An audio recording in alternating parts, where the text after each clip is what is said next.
Bonjour, bienvenue à une nouvelle émission d'À ciel ouvert. Aujourd'hui, on va parler de la solitude et on va se questionner avec Isabelle, on va se demander pourquoi est-ce qu'on peut se sentir seul même si on est entouré. Je vais vous parler des saisons de la vie, donner quelques aspects positifs à la solitude, un mot d'encouragement peut-être pour les parents, et on terminera avec Joël qui va nous donner des outils pratiques pour bien gérer la solitude. Il va aussi nous guider en méditation. Bonne écoute! Vous écoutez À ciel ouvert, une émission qui pose un regard spirituel sur notre monde. Pour vous abonner à ce podcast, rendez-vous sur votre plateforme préférée telle que Apple Podcast, Google Podcast et Spotify. Pour nous suivre sur les médias sociaux, retrouvez-nous au @VersJésusMédia. Aussi, pour d'autres émissions ou ressources spirituelles comme celle-ci, visitez leversjésus.org. Bonjour, bienvenue à tous à une nouvelle émission de À ciel ouvert et je retrouve encore une fois autour de la table nos collaborateurs Isabelle Grandet-Yatoud. Bonjour! Salut! Et Joël Tremblay également. Salut Joël. Bonjour, bonjour. Ainsi que moi-même à l'animation, Chani Roy. Vous savez, on se penche dans cette émission-là sur des sujets qui touchent tout le monde d'une manière ou d'une autre et on l'aborde et on le regarde d'un point de vue spirituel. Et aujourd'hui, je vais laisser Joël lancer les hostilités. Ouais, aujourd'hui, on parle de la solitude, se sentir seul. Quand on parle de la solitude, ma question, ce serait, est-ce que vous pensez que les réseaux sociaux contribuent à plus de sentiments de solitude ou sont la solution? Hey là là, j'ai envie de te dire, je pense qu'on va changer le thème de l'émission, puis on va parler des réseaux sociaux pendant 45 minutes. C'est une bonne question, par exemple. C'est une excellente question. Moi, j'ai vu ça naître, les réseaux sociaux. Comme tout le monde, on a tous vu ça naître ici. Je sais pas quelle place ça a occupé déjà pour vous, mais moi, personnellement, les réseaux sociaux, depuis le début, au début, c'était ICQ. OK, ça, c'est le premier que j'ai... c'était un chat là, qu'on avait, là, ça s'appelait comme ça. Oh, oui. Puis quand on recevait un message, ça faisait « Oh oh! » Ah oui! Hey, je l'ai pas connu celle-là. Fait que là, on était toujours connectés avec les amis de l'école en permanence. Puis là, après ça, il est venu MySpace. Après ça, il est venu Facebook pas longtemps après. Puis au début, on trouvait ça bien le fun. Au début, je trouvais ça bien le fun. Puis on partageait beaucoup de choses anodines. Anodines? C'est ça, ce mot-là? Genre, t'es en train de me faire cuire des toasts. Puis là, on partageait ça. Tranquillement, pas vite, c'est devenu plus j'ai une bonne joke, ça va faire rire le monde, je vais partager ça. Puis c'est mon expérience à moi. Après ça, c'est devenu genre, on va me filmer, me prendre une photo dans un endroit le fun. Puis personnellement, plus j'avais d'amis sur Facebook, le moins je partageais des choses. Puis le plus épuisant je trouvais que c'était. Bon, j'étais pas quelqu'un qui souffrait de solitude, personnellement, mais moi, j'ai comme à un moment donné décroché à cause qu'il y avait tellement de monde sur ça. Je l'utilise encore pour communiquer. Donc, à ce niveau-là, je pourrais dire que je pense qu'il y a peut-être un point là positif à ça. Faciliter la communication, je sais pas ce que vous en pensez. Ben, c'est un peu la même chose que pour moi parce que j'ai des amis un peu éparpillés un peu partout aux États-Unis, dans d'autres pays où j'ai visité, tout ça. Fait que c'est sûr que c'est un bon outil je dirais pas de communication parce que je partage pas des choses hyper personnelles sur Facebook. En plus, c'est rare que je vais poster quoi que ce soit, mais en même temps, ça me permet de continuer de garder une espèce de lien. Garder contact. C'est ça, garder contact, mais pour répondre à ta question par rapport à si ça fait partie de la solution de la solitude, par exemple, ou moi, je dirais absolument pas. Même que je trouve que la problématique des réseaux sociaux, dépendamment des groupes d'âge, on dit que c'est sûr que l'adolescence est surtout ciblée beaucoup par rapport aux effets néfastes, dans le sens que les gens se permettent très facilement de critiquer ou de dire quelque chose à quelqu'un sur Facebook qui se permettrait probablement pas de le dire dans la vraie vie. Fait que je dirais que c'est peut-être encore pire, que ça isole encore plus les gens. Ouais, puis avant, quand tu étais chez vous, tu pouvais avoir un peu ce côté-là. Ce break-là. De vivre de la... Mais là, ça te suit jusque dans ton salon, puis c'est ça. Fait que c'est... Moi, j'ai tendance, un coup, je n'ai pas fait d'études là-dessus, mais j'ai tendance à croire que ça contribue plus au problème, je pense, que ça fait partie de la solution. Ben, c'est ça, dans le fond. Est-ce qu'on a vraiment la solution ou la source du problème? Je pense pas que les réseaux sociaux sont ni la raison qu'on se sent seul. Ils sont pas nécessairement non plus la solution ultime.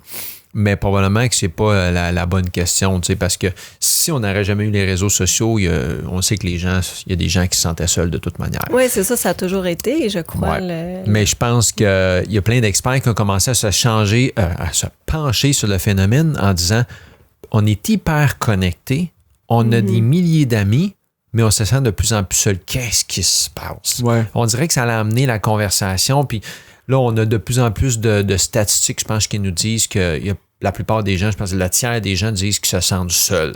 Mais, tu vois, je pense qu'il y a une perte d'authenticité à travers le média social. Oui, Parce que je peux pas me mettre mettons que je vais voir Joël m'envoie chez vous de voir, je peux pas me mettre un filtre par-dessus ma face pour que tu penses que je vois bien ou peu importe. C'est ça. Fait que c'est sûr qu'il y a une perte, je pense, d'authenticité à travers ça. Écoute, les filtres, il y en a qui se mettent à ça vraiment là, en des mises en scène, hein, vraiment là, par rapport à ça. Peut-être que ce sentiment-là de solitude, ça dépend probablement, comme tu viens de dire, de comment tu utilises le média social. Parce que si tu fais juste contempler un peu ce que les autres font, ça peut te faire te sentir encore pire que ce que t'es. Ça a été démontré que ceux qui regardent beaucoup ce que les autres font, ça sent 2 fois plus malheureux. Ben oui, c'est encore ça. plus seul. Moi, je suis pas en vacances, moi, je fais pas ça, moi, j'ai pas une auto neuve. On a l'impression. Mais je pense que tu as mis le doigt dessus, c'est pas très authentique parce que ça reflète pas nécessairement la réalité. Ce que je vois avec quelques images ou quelques mots sur Facebook de ce que les autres vivent, c'est pas très personnel, c'est pas. T'sais. D'un autre côté, en même temps, si je trippe sur l'art de l'époque de Louis XIV, puis je sais pas, moi, dans mon quartier, il n'y a pas vraiment de réunion de personnes qui s'intéressent à ça. Sur Internet, je peux peut-être trouver quand même une petite communauté avec laquelle je peux partager cet intérêt-là. Pas de trouble, ça pourrait améliorer ta situation de solitude parce que tu trouverais un groupe d'amis qui ont la même passion que toi. C'est ça. Ça peut faire partie de la solution. C'est pas la solution ultime, mais on peut s'en servir. Ça peut régler des fois le problème de proximité par rapport à... comme tu dis, parce que même si tu parles sur les réseaux sociaux à quelqu'un qui habite dans un autre pays, mais c'est ça, le problème de proximité n'est pas là. C'est pas comme s'il pouvait venir souper chez vous à soir, mais tu peux quand même rentrer en contact avec lui. Sauf que moi, dans ma vie, je me rends compte que j'ai parfois remplacé le message sur Messenger ou le texto ou Instagram par l'appel téléphonique, par justement la rencontre physique avec quelqu'un. Tu sais, moi, juste avant les réseaux sociaux, j'appelais plus mes frères et sœurs. À cette heure, on va se texter, on va s'envoyer un message vocal sur Messenger ou peu importe. Puis on s'appelle moins. Oui. Puis je trouve que ça, des fois, on se dit, c'est jamais pareil comme si on se parlait au téléphone. Moi, je vais être honnête avec vous autres, OK? D'un point de vue strictement productif, je suis tellement d'accord avec... Ou je comprends tellement ça. OK? Texto, il va le voir, il va le savoir. Moi, on va avoir un message vocal.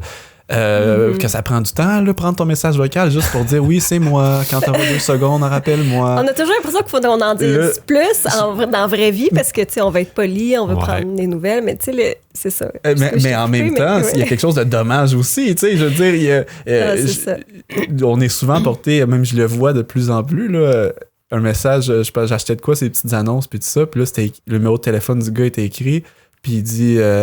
appelez-moi pas, texto seulement, tu sais. Parce que, regarde, là, j'ai pas de temps à perdre, tu sais, je veux pas. Fait que, d'un côté, je comprends ça, mais de l'autre côté, je comprends tellement aussi ce que tu dis. Écoute, le contact de personne à personne ou dans la discussion. Écoute, Chani, juste le fait de répondre au téléphone pour quelqu'un d'autre. Mes enfants connaissent pas ça du tout parce qu'on a même pas de téléphone à la maison, c'est plate à dire. Mon mari et moi, on a chacun un cellulaire. Les enfants n'ont pas vraiment de cellulaire encore. Mais ils reçoivent pas beaucoup d'appels non plus. Pour quelqu'un d'autre. Répondre au téléphone. Moi, quand j'étais petite, là... Oui, bonjour. Est-ce que je pourrais parler à Karine, à Yvon, n'importe qui dans ma maison? Mais à cette heure, on répond plus pour les autres. Ton téléphone sonne, tu réponds à ton téléphone. Mais... Tu sais, on faisait plein de coups de téléphone, on aimait ça, ce téléphone. C'est ça. On peut plus faire ça. Tu sais, tous les petits... je sais pas. Chez nous, en tout cas, c'est bien on courait au téléphone, c'est « Maman, c'est pour toi. » Oui, un instant. On allait chercher nos parents. Oui, oui. Mais juste ça, je me rends compte que mes enfants n'ont pas beaucoup d'éducation par rapport à ça. Il faudrait que je dise, OK, mais là, tu dis, OK, un instant, s'il vous plaît. Ça paraît être banal, niaiseux, mais c'est des choses qui se perdent, je trouve, avec mais tu vois, je trouve que c'est drôle parce que ça brise l'isolement pour peut-être certaines personnes, mais ça crée une espèce d'isolement aussi parce que l'enfant, il va avoir tout un réseau d'amis sur l'Internet. Ouais. Puis il va avoir là brisé une forme d'isolement parce qu'il va avoir trouvé un réseau en ligne. Ouais. Mais en même temps, souvent, il va être isolé de sa famille immédiate qui parfois ont aucune idée c'est qui ses amis. Non, c'est Moi, ça. ma mère, elle savait c'était qui parce qu'il appelait Antoine, il appelait Léon, il appelait Laurent, tu sais, je veux dire.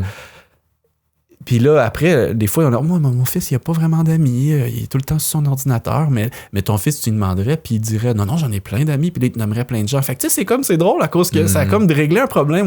Pas un problème, mais ça a comme servi pour briser l'isolement d'une manière. Mais en même temps, ça a comme isolé du reste de la famille. Ouais. Fait que je pense que si je peux me permettre, ça se peut-tu que la réponse se réponde par un seul mot ou deux? Ça dirait ça dépend. Ça dépend. Ça dépend. Mais c'est parce que dans le fond, l'être humain, c'est quoi qu'il a besoin le plus? Est-ce qu'on a besoin plus de faire des petits contacts rapides ou de sentir que nos contacts ou nos relations vraiment sont importants, qu'on a une valeur à leurs yeux? Je pense qu'on répondrait toutes, au lieu d'avoir 250 amis, j'aimerais bien mieux en avoir 5, mais ils me laisseront pas. C'est des vrais, puis ils sont là, ils comptent pour moi. De cette façon-là, je pense que oui, les réseaux sociaux ont contribué à plus de solitude parce qu'en réalité, tous ces amis-là, quand tu as un problème, probablement qu'ils seront même pas là.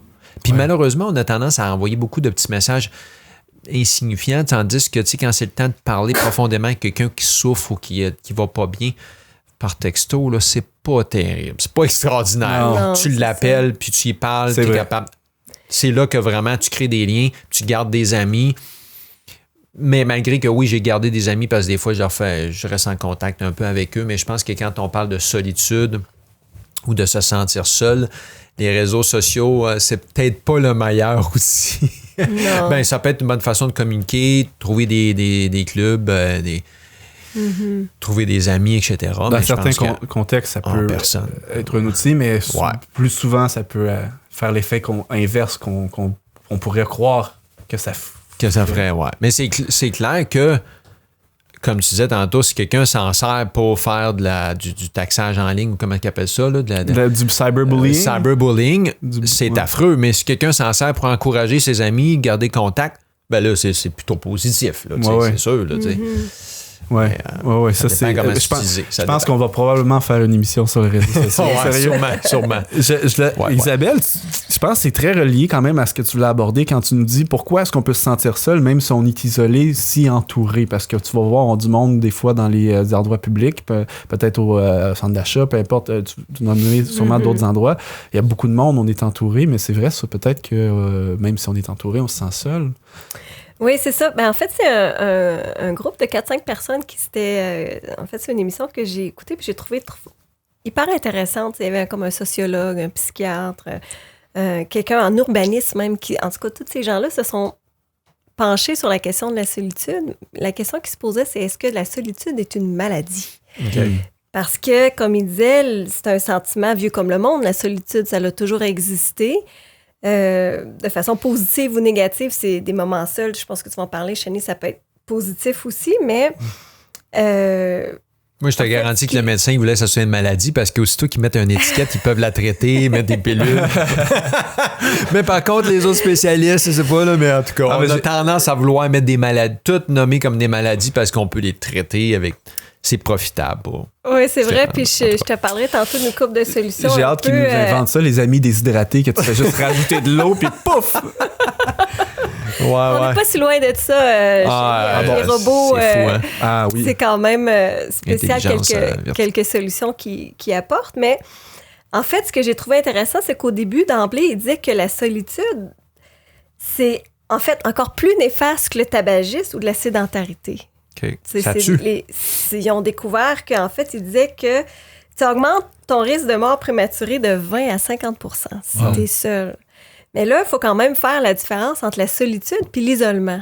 Parce que, comme on dit, la solitude, ça peut être positif ou négatif, mais l'isolement, par contre, c'est plus souvent négatif. C'est jamais positif. Ça dit, bon, c'est important, encore une fois, de faire la nuance parce qu'elle est importante. C'est dit, si l'isolement d'une personne est objectif et mesurable par les professionnels qui l'entourent avec des indicateurs précis, la solitude, elle, est davantage subjective dans le sens que elle fait plus référence au décalage entre ce que la personne souhaite en ce qui concerne la présence d'autrui, la présence de quelqu'un dans nos vies, puis ce qu'elle obtient véritablement. Donc, il y a comme un écart des fois entre l'attente de la personne puis ce qu'elle reçoit véritablement. Oui, OK. Puis c'est un peu ça, dans le fond, la solitude ou l'isolement. On peut se retrouver en groupe, on peut se retrouver dans notre famille puis se sentir quand même isolé par rapport à ce qu'on vit. Parce qu'on souhaite, dans nos trips aussi, on reçoit pas toujours l'aide qu'on voudrait par rapport aux gens qui nous entourent, ou ça peut être... Peut-être on se sent des fois vraiment incompris, il y a personne qui nous comprend. On se sent pas vraiment aimé. Oui, c'est ça. Il y a, pour toutes sortes de raisons, on peut avoir ces sentiments-là. Okay. Puis, en tout cas, c'est sur ce qu'ils sont penchés. Puis, ils disaient, comme je dis, que ça a des répercussions physiques, puis qu'avant... c'était que ça affectait surtout les personnes âgées, surtout en fin de leur vie, par exemple, une fois qu'ils avaient perdu leur conjointe avec qui ils avaient passé leur vie, qui perdaient justement l'autonomie, ils n'avaient plus l'occasion de sortir autant pour aller rencontrer les gens qui aimaient tout ça, mais de plus en plus, ils se rendent compte que c'est devenu comme une épidémie, puis que chaque groupe d'âge est confronté à ça. Même le petit enfant qui s'en va en garderie puis qui se sent seul puis qui aimerait bien mieux être avec sa maman ou son papa, mais que les autres, il faut qu'il aille travailler puis que là, toute la journée, c'est la crise et qui va avoir le plus beau jouet à garderie. Ouais. L'enfant peut se sentir hyper isolé aussi. L'adolescent, tu sais, il parle de, maintenant, l'isolement, la solitude à tous les âges. Mm-hmm. C'est dans le fond ce qui est peut-être un peu plus nouveau, puis c'est ce qu'il disait qui est un enjeu vraiment important maintenant sur la société dans laquelle on se trouve. Puis, corrige-moi si je me trompe, mais peut-être que des fois, on essaie de briser cet isolement-là puis ce sentiment de solitude de façon plus ou moins maladroite. Mm-hmm. Exemple, on a tous besoin de sentir qu'on appartient à un groupe, des amis ou peu importe. Puis je pense qu'à l'adolescence, des fois, on va commencer à peut-être faire certaines actions où on va s'associer à un certain groupe d'amis juste pour briser ce sentiment-là. Faire partie de la gang, là. Mais faire partie de la gang. Des fois, ça peut être... ça peut nous pousser à faire des choses qui correspondent même pas à qui on est réellement dans le fin fond de nous-mêmes. Non, c'est vrai. Je sais pas. Ouais. Mais en fait, il y avait plusieurs choses qui avaient été mentionnées. Une chose que moi, j'ai appris qui m'a surpris, en fait, c'est qu'il disait qu'au Royaume-Uni, le gouvernement s'est penché tant que ça, c'est tellement rendu un problème que la première ministre, qui était Theresa May, d'après ce que je comprends, elle vient de démissionner, mais...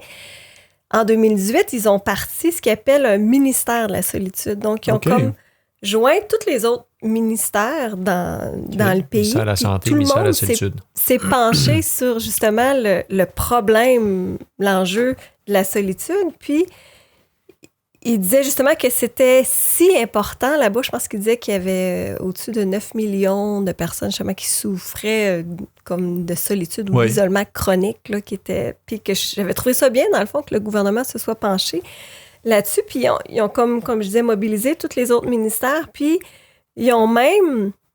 Le ministère de la Santé s'est même penché là-dessus pour maintenant prescrire des... comment est-ce qu'on appelait ça? Proposer des prescriptions sociales, dans le sens que comme nous, le médecin va prescrire des fois de l'exercice à une personne qui fait de l'embonpoint ou peu importe. Oui. Maintenant, le médecin va même prescrire aux gens un souper au restaurant avec un ami ou pour vraiment essayer de faire sortir les faire les gens de la solitude. Oui. Il disait aussi qu'il y avait toutes sortes d'organismes dans les milieux de travail pour vraiment essayer de briser la solitude au travail, parce que c'était soulevé que même dans un milieu de travail où, justement, on peut avoir beaucoup de choses en commun avec les autres parce qu'on se retrouve à travailler pour le même organisme, la même entreprise, peu importe, les gens vivent énormément de solitude au travail. Donc, j'avais trouvé ça quand même intéressant. Il y a toutes sortes de choses.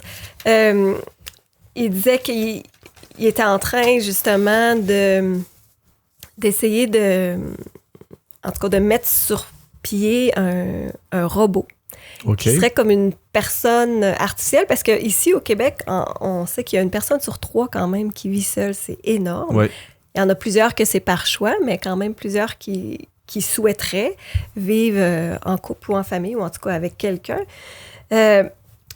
Puis, il y aurait un robot qui, même je pense qu'au Japon, c'est en fait déjà populaire que la personne arrive chez elle, puis que là, la porte elle rouvre, puis quelqu'un dit « Bonjour Joël, t'as-tu passé une belle journée? » Tu sais, pour que vraiment briser l'isolement des gens, on est rendu à en venir à créer des robots qui vont t'appeler par ton nom, qu'à certains moments de la journée vont te parler.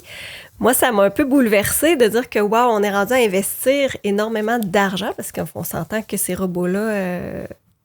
ça coûte cher à la recherche, ça doit coûter cher de s'en procurer un, de l'entretenir, ces affaires-là, c'est quand même pas donné. Puis il y a autre chose aussi qui disait qu'ils sont en train de... En tout cas, prochainement, il y a une pilule qui va sortir, justement, qui va travailler au niveau... On s'en attendait. Ouais. C'est ça, c'est... un gros marché. Ça va être... J'avais pris en note, ça va être un neurostéroïde. Ce que ça va faire, ce neurostéroïde-là, ça va agir sur la réponse de l'individu par rapport au stress. Parce qu'on dit que vivre une solitude, c'est quand même stressant. Tu sais, on dit une personne seule qui a des problèmes de voiture, par exemple, puis qu'on se dit, mais elle n'a pas d'homme dans sa vie qui va amener l'auto au garage. C'est très stéréotypé, peut-être que je suis en train de dire, mais il y a vraiment des femmes seules, tu sais, à un certain âge, où est-ce que c'est extrêmement stressant à être seule pour gérer tous ces problèmes-là qu'on peut faire face dans la vie, tu sais. Puis que ces pilules-là vont même travailler sur la réponse inflammatoire, parce qu'ils ont quand même aussi découvert que la solitude, ça joue sur les hormones, ça joue sur même nos fonctions cognitives, sur le système immunitaire, sur... c'est ça, différentes choses qui, là, cette pilule-là va venir essayer de contrer ces effets-là. La solitude. Je trouve ça bien qu'il y ait des avancées scientifiques et tout ça, mais on a parlé là, dans une autre émission, justement, les termes « plan de Dieu » revenaient souvent. Mm-hmm. Puis on ne peut pas s'empêcher de se demander, mais voyons, est-ce que les solutions qu'on essaie de trouver, nous, en tant qu'hommes, correspondent vraiment au plan de Dieu? Puis je pense que la réponse est claire, puis on la connaît, tu sais. Mm-hmm. Sauf que même si tantôt on va nommer des points positifs à la solitude, je pense que c'est intéressant parce que quand on dit que Dieu est amour, puis qu'on explique que c'est comme une espèce de famille divine, puis que l'amour ne peut être réel que s'il est partagé avec d'autres personnes. Tu peux pas être amour si t'es tout seul. L'amour, c'est quelque chose que tu vis envers quelqu'un d'autre.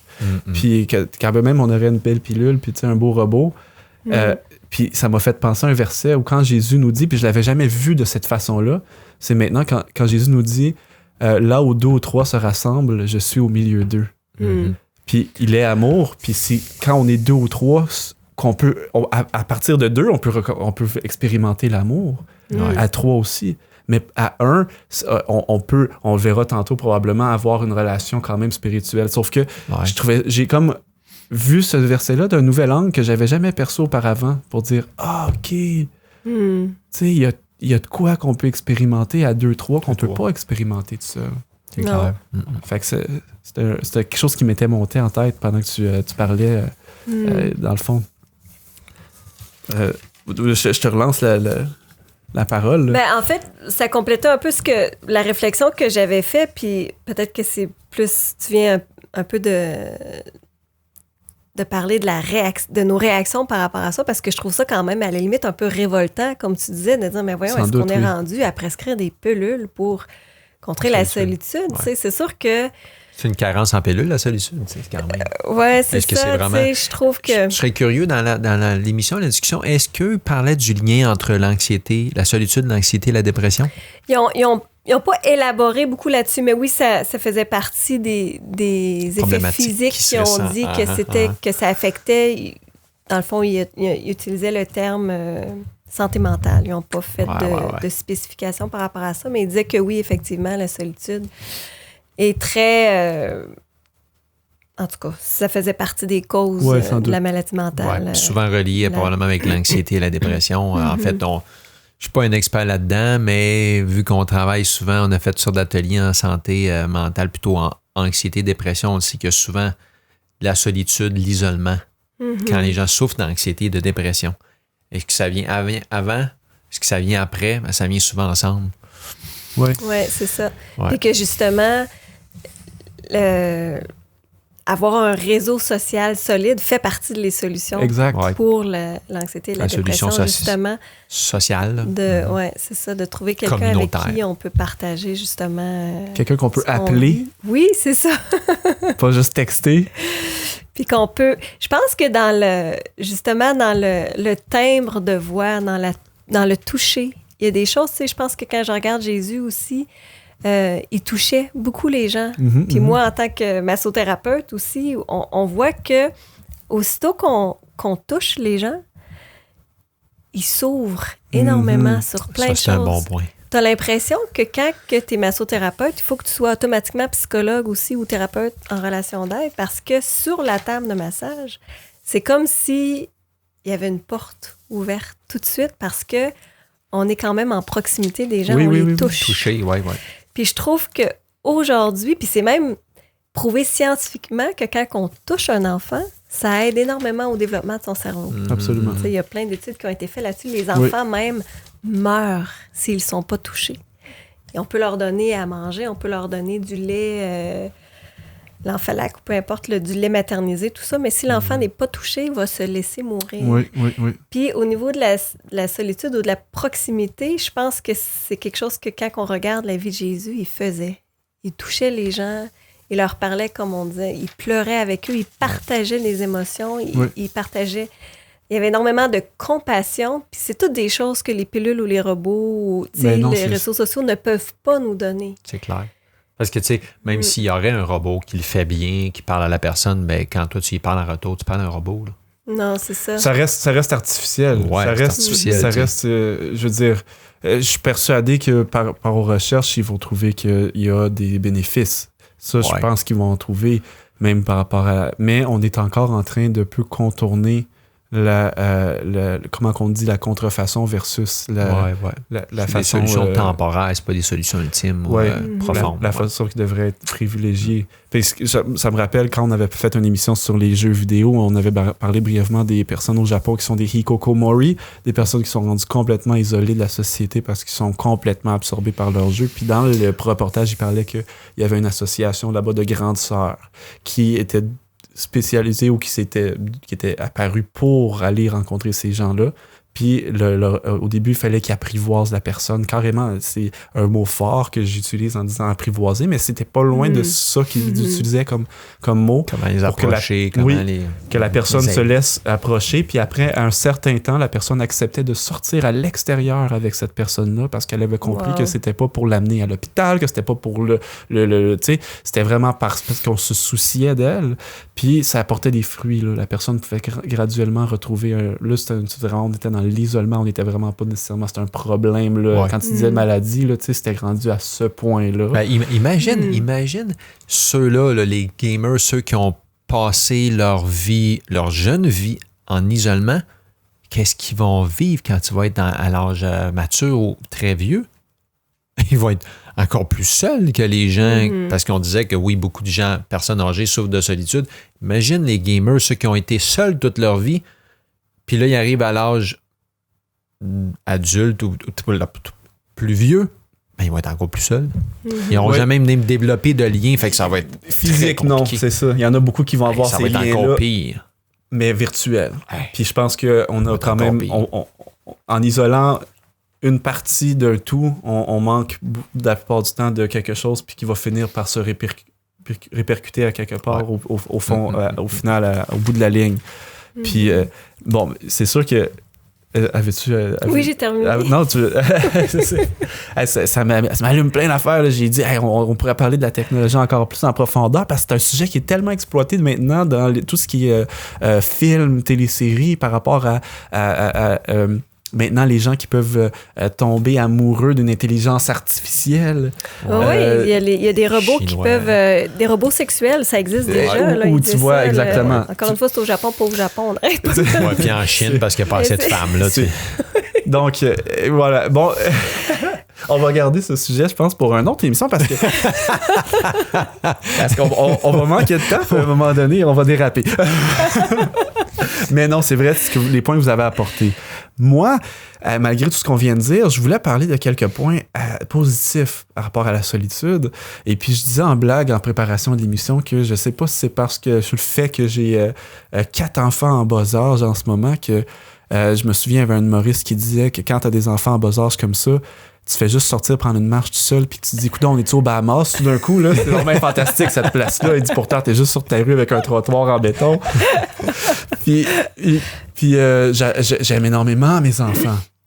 Mais je réalise que la solitude peut nous amener quelque chose de bien particulier à ce moment-là. Mm-hmm. Quand on a des fois de la difficulté à s'entendre penser à certains moments, on a besoin de se retrouver là dans une espèce de quiétude.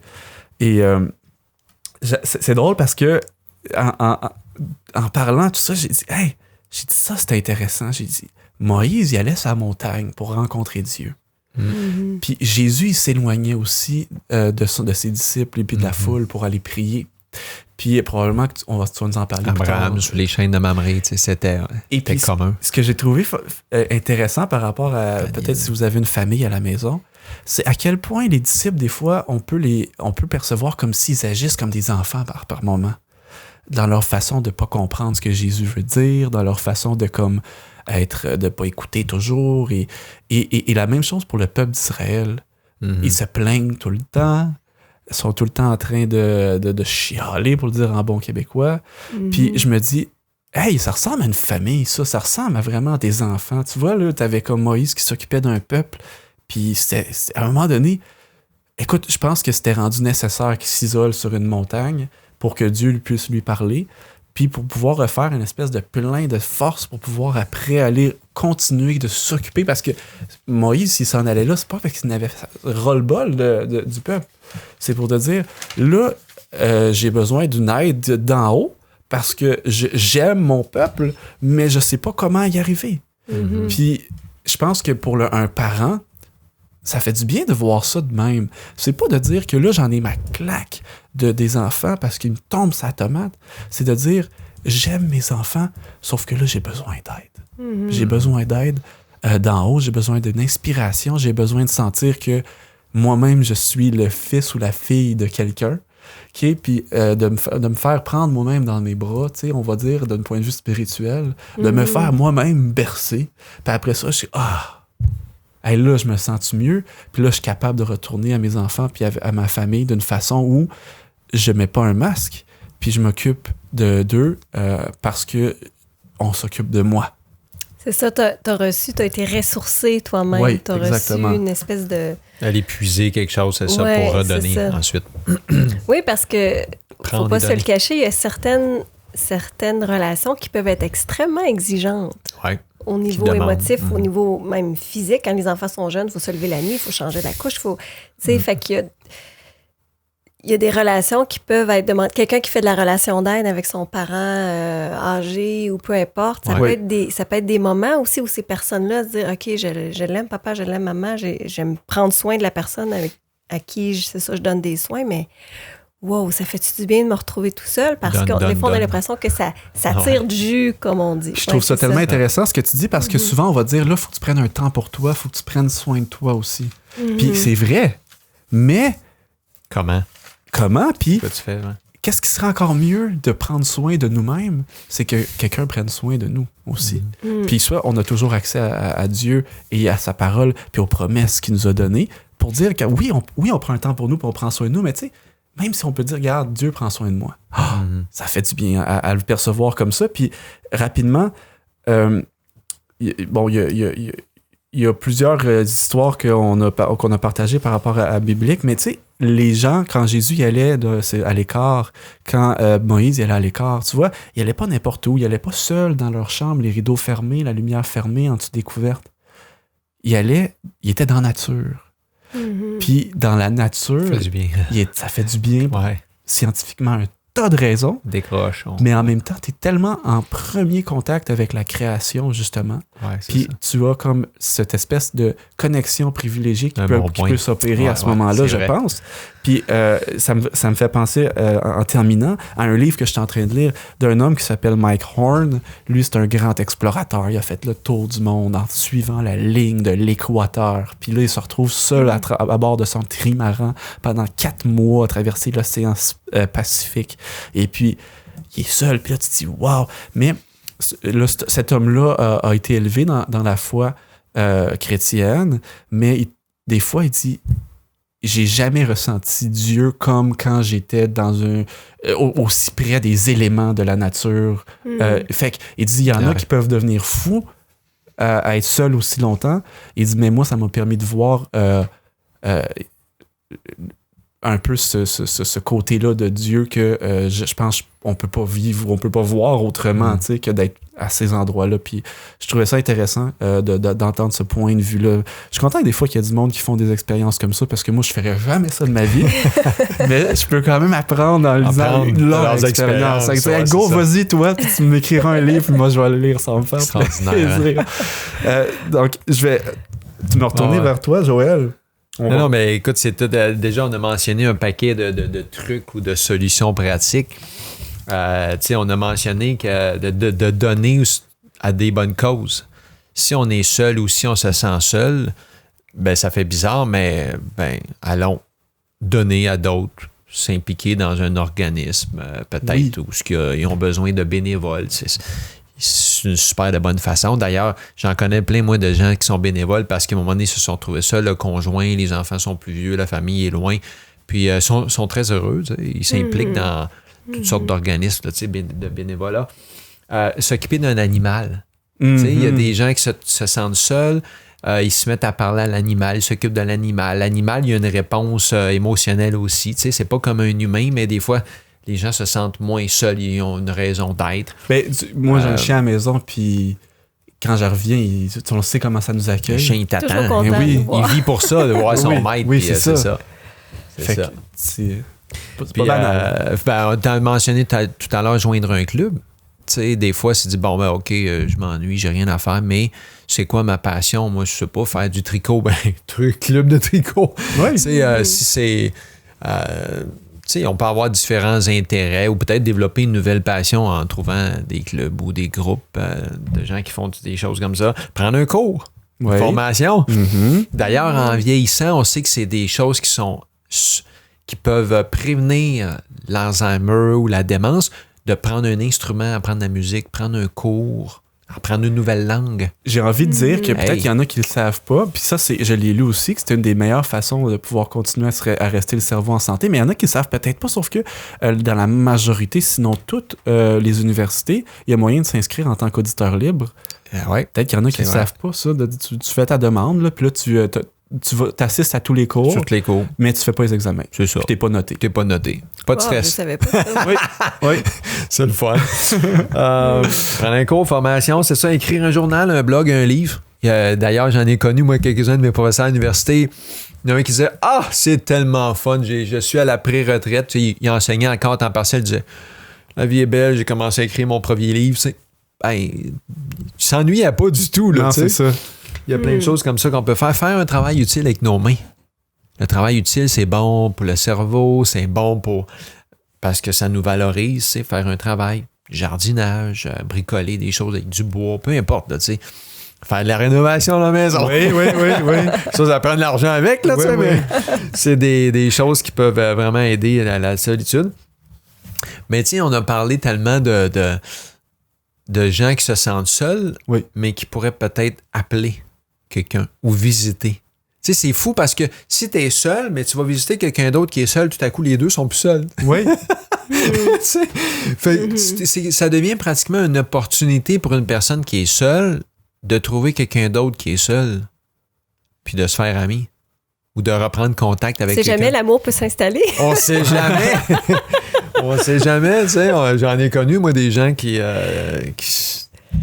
plus vieux, tu sais. J'ai même envie de dire que tombe en amour. Puis je reviens avec l'aspect familial.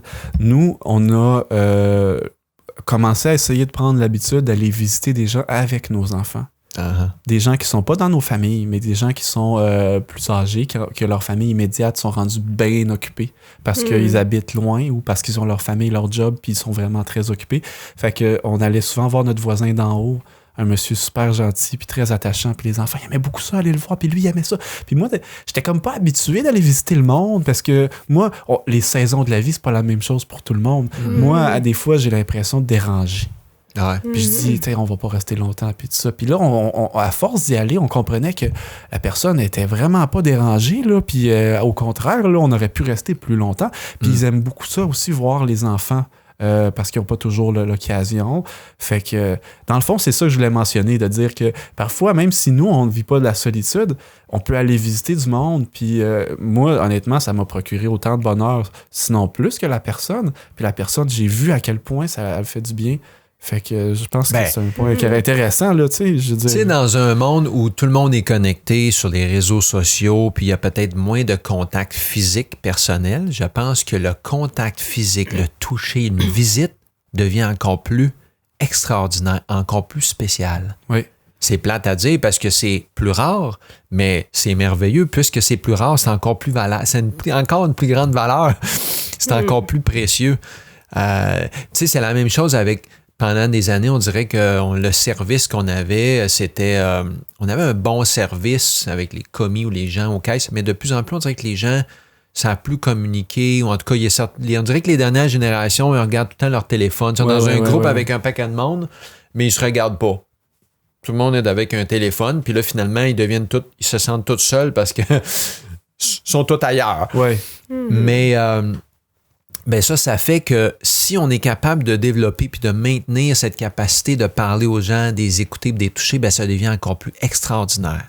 Ça devient encore plus différent, tellement bizarre que c'est « Wow, j'ai eu une expérience incroyable aujourd'hui. Quelqu'un m'a parlé, m'a écouté. » Tu sais, ça fait que tu sais, c'est pratiquement une opportunité qu'on soit seul, qu'on soit de solitude ou pas.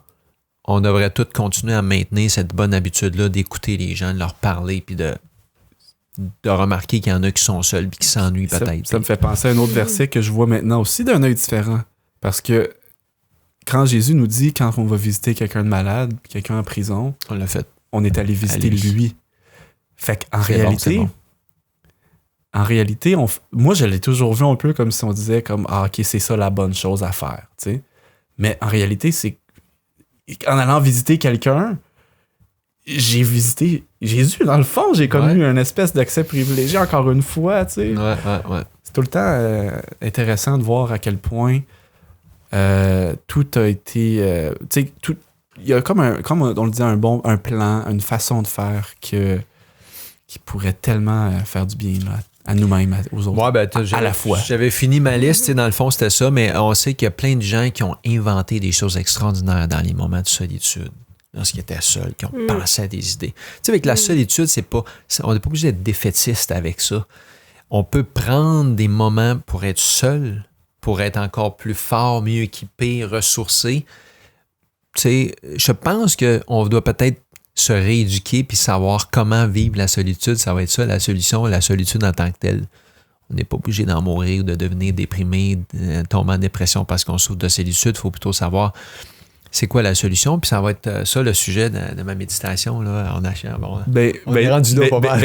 Justement, on arrive au bout de l'émission, justement, puis avant de se laisser officiellement, puis j'espère même qu'à travers un peu ce podcast-là, on aimerait ça, en tout cas, ceux qui sont à la maison, puis que vous sentiez vraiment que la place qui est devant moi, c'est la vôtre. Hein? Ah ouais, vous n'êtes pas seul. Vous n'êtes pas seul. Vous êtes autour de la table avec nous autres, puis on espère que vous appréciez ce moment comme nous, on apprécie le faire et l'enregistrer. Et puis, avant de se laisser, je vais redonner la parole à Joël qui va nous guider dans une méditation qu'il a intitulée « La solution spirituelle à la solitude ». Oui, tu sais, parce qu'on peut peut-être souvent se sentir seul parce qu'on a été rejeté, différent, bizarre. On peut se sentir seul parce qu'on a cherché une relation amoureuse peut-être qu'on n'a jamais trouvée. On peut se sentir seul pour toutes sortes de raisons. Je pense qu'on est conscient que c'est réel de se sentir seul, puis on ne veut pas banaliser ça, mais je pense que le sujet de ma méditation, c'est la solution spirituelle à la solitude parce que il il y a une solution plus profonde. Si vous vous sentez seul, vous n'êtes pas seul. Pourquoi? Ben oui, c'est vrai que nos amis peuvent nous abandonner, que nos proches vont parfois nous laisser, ou que les conflits relationnels vont créer des séparations, mais en réalité, vous n'êtes pas seul, parce que Dieu nous dit qu'il est près de nous, il est près de vous. C'est normal de vouloir être aimé, c'est normal de vouloir se faire des amis, c'est correct d'entretenir nos relations humaines et de travailler à les maintenir. Mais malgré ces relations humaines, il peut toujours y avoir un genre de vide, un trou, comme un sentiment de solitude. Moi, je crois que ce vide, c'est un vide de Dieu. Nous avons été créés pour vivre en communion les uns avec les autres, mais aussi en communion avec Dieu. On a perdu ça.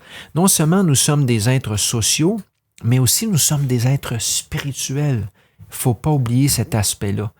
Dieu lui-même, et Chani l'a mentionné tout à l'heure, Dieu lui-même ne vit pas dans la solitude. Il est pluriel, c'est Dieu en trois, c'est trois personnes en une. Toutes les créatures que Dieu a créées sont des créatures interrelationnelles comme lui. La Bible nous présente ce Dieu-là, trois en un, le Père, le Fils, le Saint-Esprit, un Dieu pluriel. Et donc, Dieu est relationnel et nous sommes tous des êtres relationnels. L'être humain a 4 dimensions, il ne faut pas l'oublier.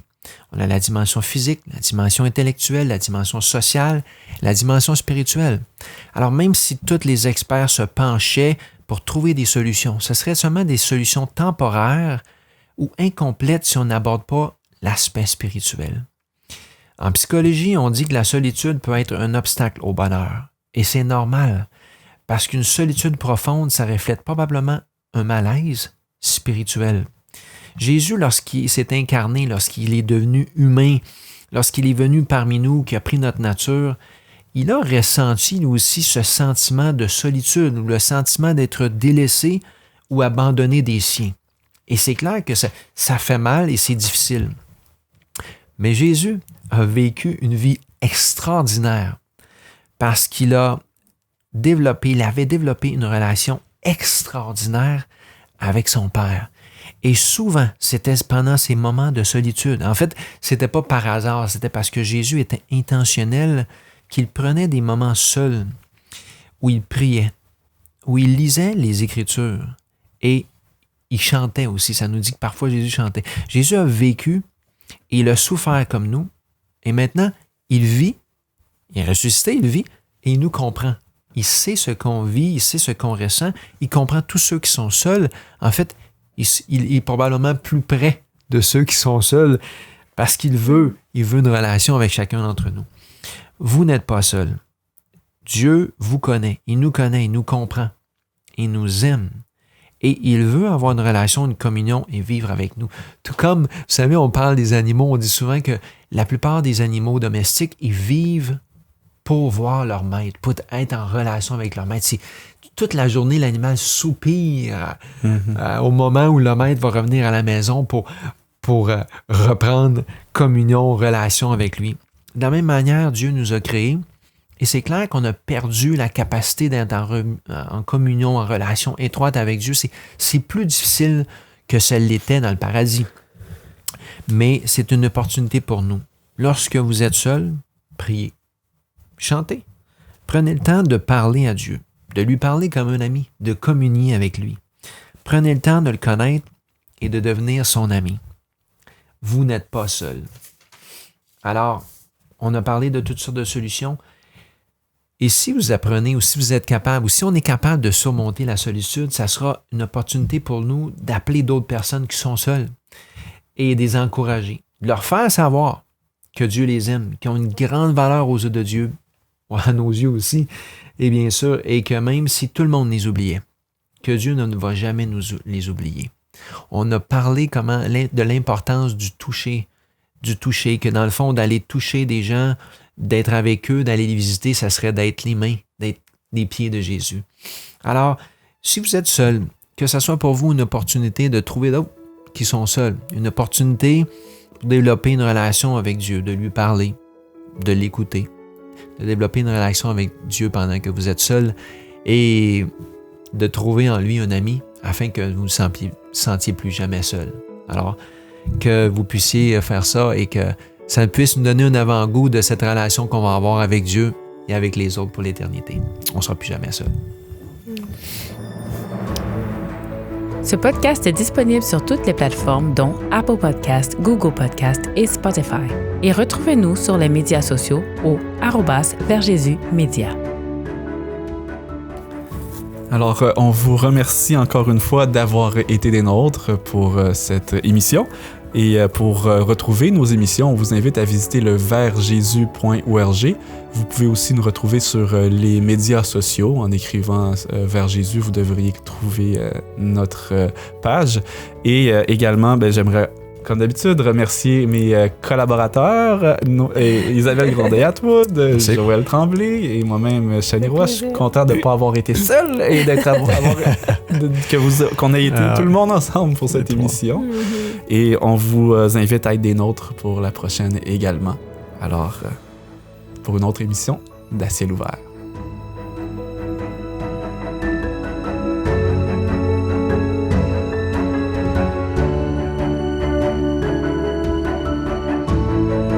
Vous écoutiez À ciel ouvert, une production de Vers Jésus. Pour d'autres émissions ou ressources spirituelles comme celle-ci, visitez leversjesus.org.